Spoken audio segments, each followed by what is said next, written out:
하나님의 말씀은 시편 92편 12절로 15절입니다. 구약성경 871면입니다. 구약성경 871페이지 시편 92편 12절로 15절입니다. 구약성경 871페이지입니다. 시편 92편 12절부터 15절에 있는 말씀입니다.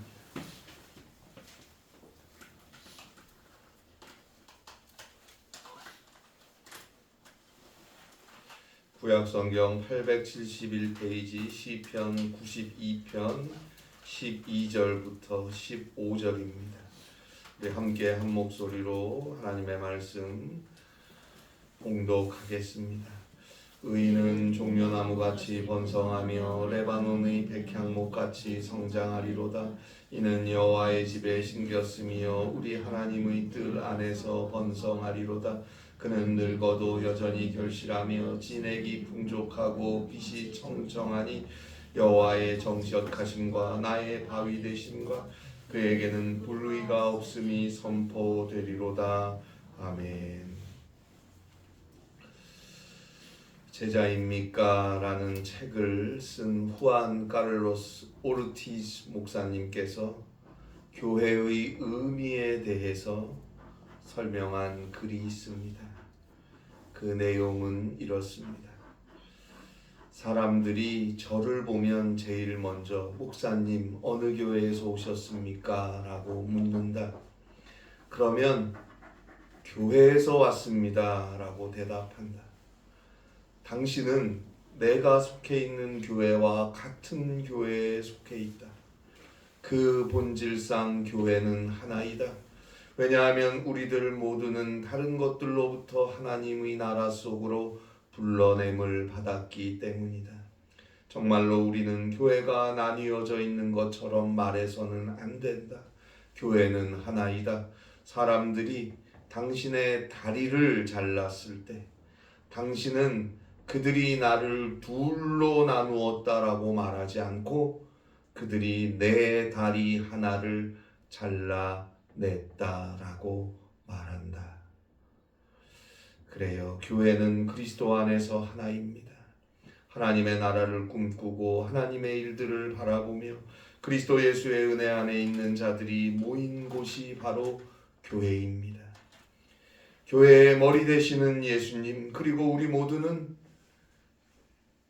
각 지체들입니다. 서로 위하여 기도하고 서로 사랑하고 섬기며 저 구원을 향해 예수님을 믿음으로 나아가는 곳이 바로 교회입니다. 교회가 나뉘어져서는 안 됩니다. 교회는 오직 그리스도의 사랑 안에서 하나 된 곳이어야 합니다. 교회는 세상과 구별되어야지. 교회가 교회끼리, 교회 간에 서로 나누어질 수는 없는 것입니다. 존 스토드 목사님은 교회는 하나님의 새로운 사회입니다 라고 말했습니다. 서로 여러 지역에서 다 각각 다른 교회를 다니는 것 같지만 아니에요. 교회는 저 구원을 향해 가는 하나의 공동체입니다. 하나님이 세우신 새로운 사회입니다. 그러면 하나님의 자녀는, 그리스도인들은 하나님의 새로운 사회인 교회에 모여서 하나님의 꿈을 꾸는 별난 사람들이 되는 것입니다. 세상 사람들이 꿀 수 없는 꿈을 꾸는 사람들입니다. 우리가 잘 아는 대로 2000년 전 초대교회는 예수님을 믿는다는 이유로 감옥에 잡혀갔어요. 사회적으로 따돌림을 당했어요. 자신의 삶의 자리, 심지어 가정에서도 쫓겨나야 했어요. 그러나 초대교회 교인들은 자신의 신앙을 굳건하게 지켜내었습니다. 그 이유는 그들은 그리스도 예수를 믿음으로 하나님의 꿈을 꾸며 살았기 때문입니다.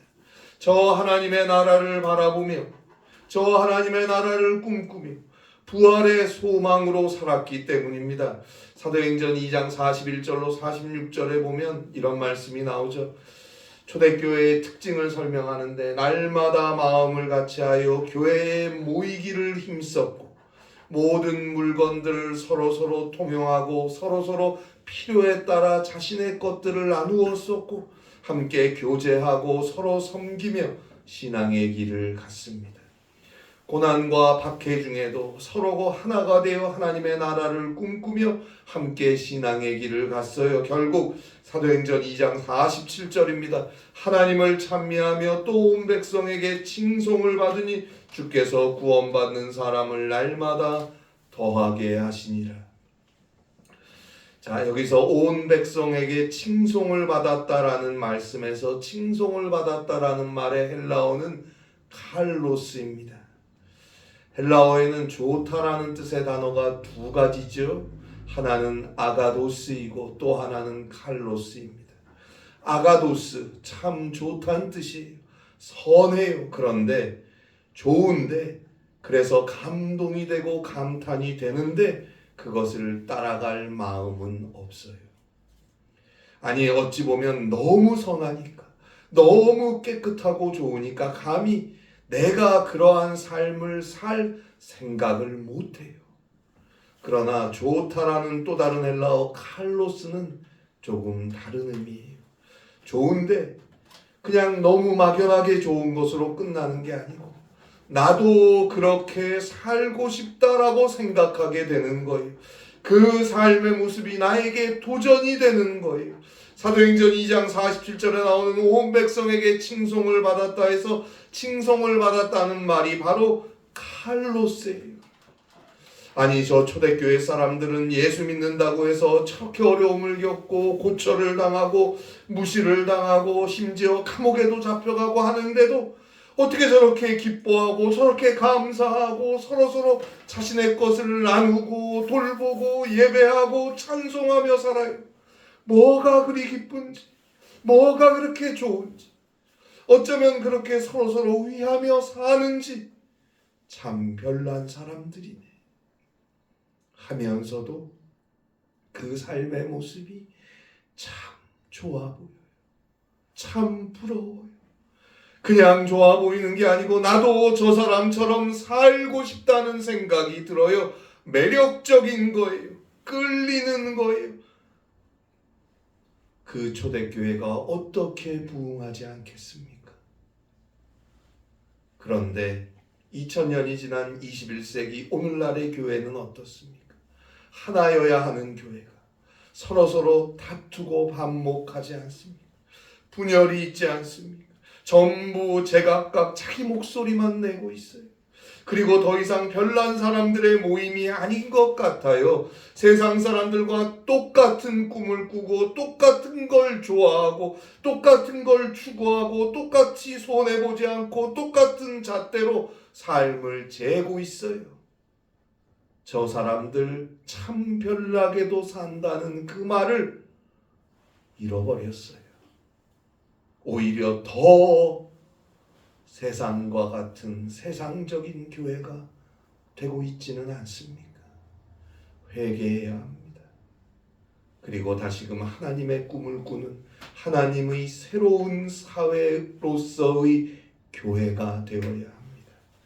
그 교회가 별난 세상 하나님의 나라를 보여줄 것이고 세상 사람들은 그 별난 사람들이 모인 교회의 매력을 느끼고 주를 믿는 자리로 1명, 2명 들어오게 될 것입니다. 초대교회의 부흥의 역사를 하나님께서 다시금 이루어 가실 것입니다.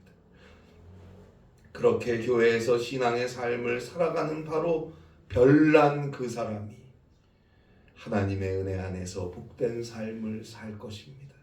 하나님이 지키시고 도우시고 성령께서 함께 하시는 은총의 삶을 살아갈 것입니다. 그러한 성도를 오늘 성경 시편 92편에서 의인이라고 말하고 있습니다. 의인은 성경에서 말하는 의인은 죄 없는 사람이 아니에요. 죄의 용서함을 받은 사람입니다. 다시 말씀드리면 용서받은 죄인을 의미하는 거예요. 로마서 3장 10절 말씀대로 의인은 없나니 하나도 없어요. 적어도 하나님 앞에 의인은 없어요. 하나님 앞에는 모두가 다 죄인일 뿐이에요. 죄로 인해 죽을 수밖에 없는 존재인 거예요. 그러나 하나님께서 그런 우리를 용서하시고 구원하시기 위해 하나님의 독생자 예수 그리스도께서 인간이 되어 우리 가운데 오셨어요. 오셔서 우리와 함께 우리를 위해 사셨어요. 그리고 마침내 우리의 모든 죄악을 대신 다 짊어지시고 저 참혹한 죄인의 십자가에서 죽으셨습니다. 하나님께서 그 예수를 죽은 자 가운데서 일으켜 세워주셨어요. 하나님의 독생자 예수 그리스도께서 우리의 죄를 모조리 다 대신 짊어지시고 자신의 몸을 전부 다 저 십자가에 바쳐버린 그 속죄의 제사를 하나님께서 받아주셔서 예수 그리스도를 죽은 자 가운데서 일으켜 주시는 부활의 생명을 열어주셨습니다. 이제 그 예수 그리스도를 믿는 자에게 예수 그리스도의 십자가의 보혈 구속의 은총으로 죄사함을 얻게 되었고, 예수 그리스도를 믿는 자에게 예수 그리스도의 부활의 생명으로 인하여 죽음을 지나 저 영원한 생명 구원을 얻게 되었습니다. 이제 그리스도를 믿는 자는 회개하고 모든 일에 먼저 기도하고 간구하고 오직 믿음으로 주의 말씀을 따라 우리의 걸음을 돌이켜 가고자 해야 합니다. 하나님께서 그를 의인이라고 여겨주시는 거예요. 의인이라고 불러주시는 거예요. 의인으로 봐주시는 거예요. 영어로 하면 overlook이죠. 봐주는 거예요. 의인이라 불러주시는 거예요. 하나님께서 그에게 은혜를 주시고 그의 삶을 축복으로 인도해 주십니다. 바로 그는 이제 교회에서 하나님께 예배하며 삽니다. 그것이 오늘 성경 시편 92편의 내용입니다. 92편, 오늘 성경 시편 92편의 표제를 한번 보세요. 시편 92편이 시작하기 전에 시편 92편의 제목이 대괄호 속에 들어있잖아요. 92 옆에 뭐라고 돼 있습니까? 안식일의 찬송시라고 돼 있어요. 시편 92편은 안식일에 예배드리기 위해 성전을 향하여 가는 성도들이 부른 찬양입니다. 성전을 향하여 가면서 하나님의 집이 얼마나 좋은지, 하나님께 예배드리는 게 얼마나 행복한지 그 기쁨을 노래한 것입니다. 오늘 우리의 예배는 어떤지요? 우리가 주일에 하나님께 나와서 교회에서 예배를 드린다는 것은 하나님을 만나는 감격을 누리는 것입니다. 어떤 율법적이고 형식적인 예배와 습관적인 예배여서는 안 됩니다. 우리의 마음과 정성과 뜻을 다하여 예배드려야 합니다. 예배를 드리며 회개합니다. 그리스도의 십자가의 구속의 은혜로 용서함을 얻습니다. 하나님께 우리의 모든 것을 내어놓고 기도합니다. 때때로 애통하고 웁니다. 거기에 하나님의 위로하심이 있습니다. 치료하시고 도우시는 하나님의 손길이 거기에 있습니다. 그리고 하나님의 말씀을 듣습니다. 듣고 믿음의 삶을 다짐합니다. 그 길을 성령께서 인도하여 주실 것입니다. 하나님께 마음을 다해 감사하고 하나님께 마음을 다해 찬송을 돌립니다. 하나님께서 그 예배, 그 감사, 그 찬송을 받으시고 축복을 허락하여 주실 것입니다. 하나님을 만나는 이 시간 얼마나 좋은지, 이 시간이 바로 생명의 시간임을 우리는 꼭 알아야 합니다. 그렇게 주의 교회에서 힘써 예배하며 사는 자, 늘 그리스도를 믿음으로 회개하고 기도하고 주의 말씀 안에 사는 자, 그를 의인이라고 12절에서 말씀하는 것입니다. 오늘 성경 시편 92편 12절입니다. 의인은 종려나무같이 번성하며 레바논의 백향목같이 성장하리로다. 12절에 보면 두 종류의 나무가 언급되어 있죠. 종려나무는 매우 크게 자랍니다. 그리고 똑바로 곧게 자랍니다. 종려나무는 인간에게 양식을 공급해 주기 때문에 유익한 나무입니다. 또한 종려나무는 로프나 돗자리 등을 만드는 데 필요한 원료를 제공해 줍니다. 무엇보다 종려나무는 폭풍이 불 때 구부러진다고 해요. 크게 또 곱게 자란 나무가 폭풍을 맞으면 구부러져요. 이게 무슨 의미예요? 구부러지니까 부러지지를 않아요. 그래서 살아남을 수 있다는 말입니다. 최악의 폭풍을 만나도 종려나무는 살아있을 수 있다는 것이 가장 큰 장점이에요. 그래서 오늘 성경 시편 92편 12절에서 늘 교회에서 예배하고 신앙의 올바른 길을 믿음으로 가는 성도들은 환난과 질병, 어려움과 고통, 고난을 만나도 살아남아서 기어코 번성할 것이다 라고 말하는 거예요. 의인은 종려나무같이 번성하며, 그리고 또 한 종류의 나무가 백향목인데요. 시편 92편 12절에서 언급되고 있는 레바논의 백향목은 레바논의 모든 나무들 중에서 가장 훌륭한 나무로 오늘날도 평가받고 있습니다. 레바논의 백향목은 길이가 36m, 넓이가 12m 정도까지 자라날 수 있다고 해요. 실제로 레바논에는 2000년 정도 된 백향목들이 지금도 자라고 있대요. 2000년이 지났는데. 솔로몬이 성전을 건축할 때 성전 내부의 벽들과 장식품들을 세우고 만든 재료가 백향목이지 않습니까? 레바논의 백향목은 악조건 속에서도 잘 자라나는 나무예요. 사막지대에서도 잘 자라요. 꾸준히 줄기차게 자랍니다. 앞서 말씀드린 대로 2000년이 지난 지금도 자라나는 백향목이 레바논에는 있다니까요. 그리고 백향목에는 향기가 있어요. 좋은 향기가 있어요. 또 백향목에는 줄기에 옹이가 없어요.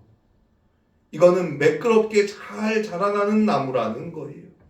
결국 오늘 성경에서 주의 교회에서 예배하고 주의 교회에서 바른 믿음으로 신앙의 길을 가는 사람들을 레바논의 백향목 같은 사람이라고 하는 이유는 어떤 어려움에도 하나님을 향한 신앙을 지키고 언제나 한결같이 주를 바라보며 그리스도의 향기를 바라며 그리스도의 사랑으로 포용하고 관용하며 원수를 만들지 않아요. 매끄럽게 화목을 이루어가는 사람이라는 의미예요.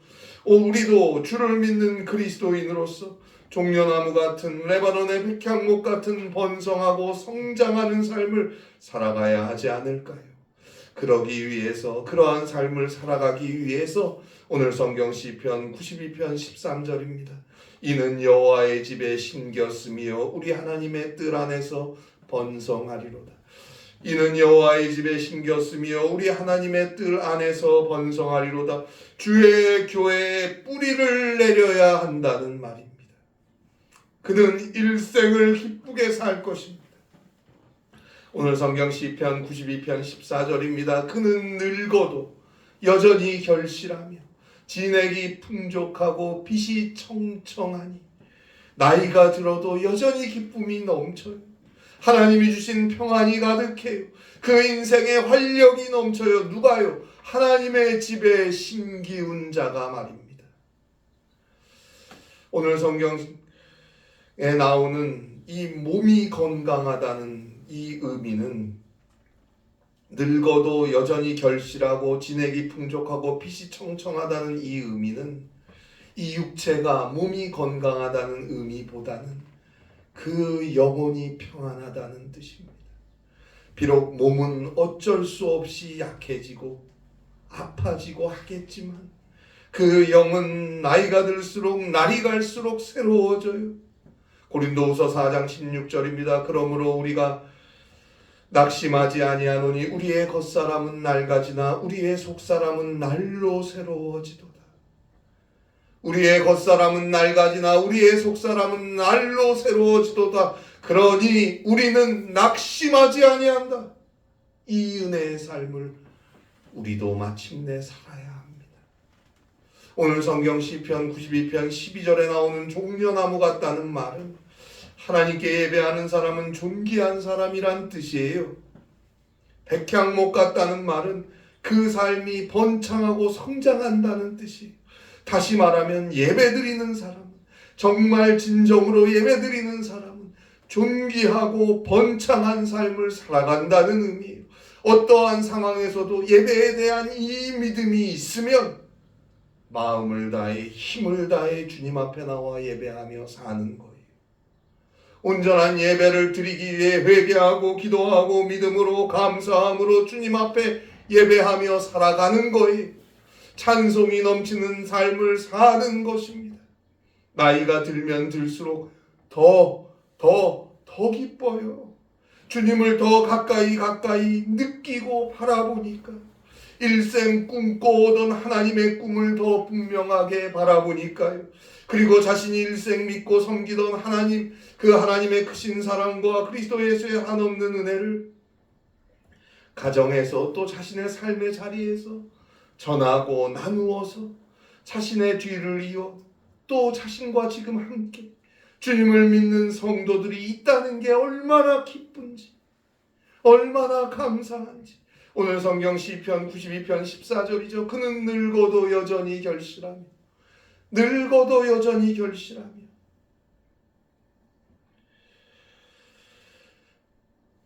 교회 곳곳에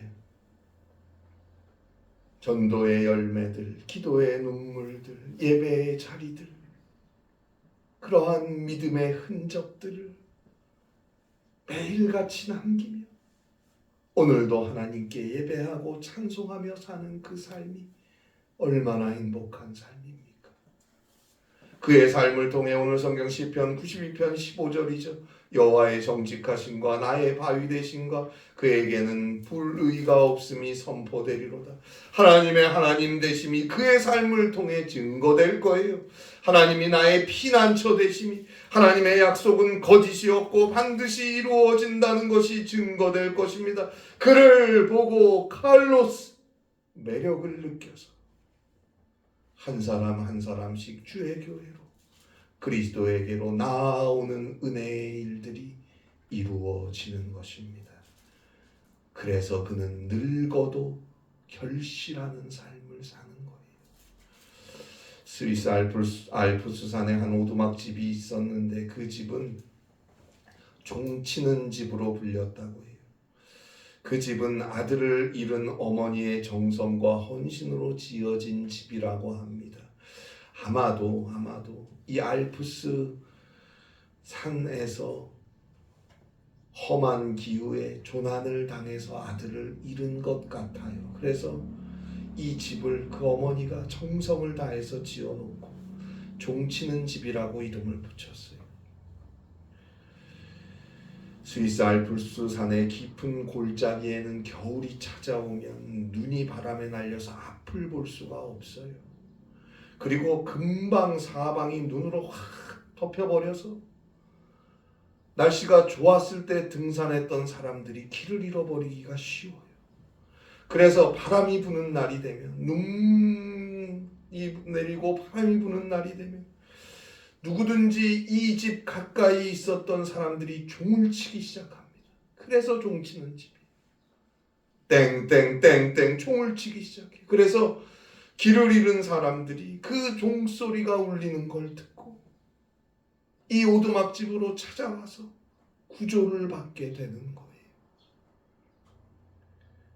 교회는 길을 잃고 죄 가운데 헤매는 사람들에게 종을 울려 구원을 받도록 해야 합니다. 그러면 우리 모두는 종치는 사람들입니다. 그런데 종을 쳐야 하는 사람들이 똑같이 세상에 취해서 세상에 빠져서 헤매고 있으면 되겠습니까? 주의 복음을 전해야죠. 그리고 힘써 기도하고 힘써 예배하며 믿음으로 삶을 살아야죠. 주의 교회의 심기운 자로서 살아야죠. 세계적인 위대한 신학자 칼 바르트는 80이 넘어서 자신의 친구에게 이렇게 말했다고 전해집니다. 자기 자신을 늙은 나무라고 지칭하면서 이렇게 말했대요. 늙은 나무라도 환희에 찬 기쁨을 느낀다는 것은 정말 놀라운 일이다. 늙은 나무라도 환희에 찬 기쁨을 느낀다는 게 놀라운 일이다. 그냥 기쁨이 아니에요. 환희에 찬 기쁨이. 그냥 즐거운 게 아니에요. 환희가 넘치는 즐거움이에요. 오래된 나무가 해야만 하는 일은 다른 나무들, 어린 나무들에게 하나님이 얼마나 선하신 분인가 하는 것을 알려주는 것이고, 인생의 최고의 행복은 하나님을 영화롭게 하고 하나님을 영원히 즐기는 것이다라는 걸 알려주는 것입니다. 우리 모두 마지막 순간에 이러한 신앙의 길을 갈 수 있기를 바랍니다. 일생을 주의 교회에서 주와 함께 예배자로 구원받은 그리스도인이요 하나님의 자녀로 주의 구원을 전하는 자로 주의 교회의 심기운 나무가 되어서 환희가 넘치는 기쁨 안에 살아가실 수 있기를 바랍니다. 기도하시겠습니다. 하나님 아버지, 오늘 이 예배의 한 시간이 얼마나 소중한 시간인지 하나님을 만나고 그리스도의 은혜를 누리는 이 한 시간, 이 예배의 시간 믿음으로 예배할 수 있게 하시고 영과 진리로 예배할 수 있게 하셔서 주의 교회의 힘기운 자들이 되게 하여 주셔서 나이가 들면 들수록 여전히 결실하고 하나님이 지키시고 인도하여 복된 삶을 살아가는 우리 모든 성도들 되게 하여 주시옵소서. 그리스도 예수의 은혜와 사랑을 전하고 나누는 세상에서 보기에 참 별난 사람들, 그러나 세상 사람들이 닮고 싶어하는 그런 복된 그리스도인의 길을 가게 하여 주시옵소서. 성령께서 함께하여 주시옵소서. 믿음의 능력을 더하여 주시옵소서. 예수님의 이름으로 기도합니다. 아멘.